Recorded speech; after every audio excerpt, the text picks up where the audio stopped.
আসসালামু আলাইকুম ওয়া রাহমাতুল্লাহি ওয়া বারাকাতুহু। প্রিয় দর্শক, দেশে প্রবাসে কাছে দূরে যে যেখান থেকে আমাদের সাথে আছেন আপনাদের প্রত্যেককে মোবারকবাদ। প্রিয় বন্ধুরা, স্বপ্নের ব্যাখ্যার মধ্যে আজকে আমরা যেই স্বপ্নের ব্যাখ্যাটা বলবো সেটা হলো ছাতা দেখা। স্বপ্নে যদি আপনি ছাতা দেখেন তাহলে ব্যাখ্যা কি হতে পারে সে ব্যাপারে আমরা আলোচনা করব। এর আগে একটি কথা না বললেও নয়, আপনারা সকলে আমাদের সাপোর্ট করবেন, আমাদের চ্যানেলটা সাবস্ক্রাইব করবেন, যে ভিডিওটা দেখছেন সেই ভিডিওটা একটা লাইক কমেন্ট করবেন, আমাদেরকে সামনে অগ্রসর হতে সহযোগিতা করবেন।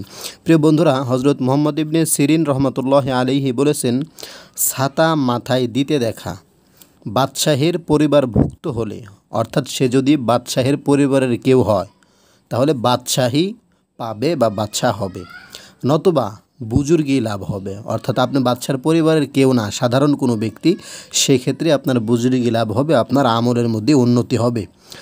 বাদশাহের ছাতা নিজ হাতে দেখা বাদশাহের নৈকট্য ভাজন হবে।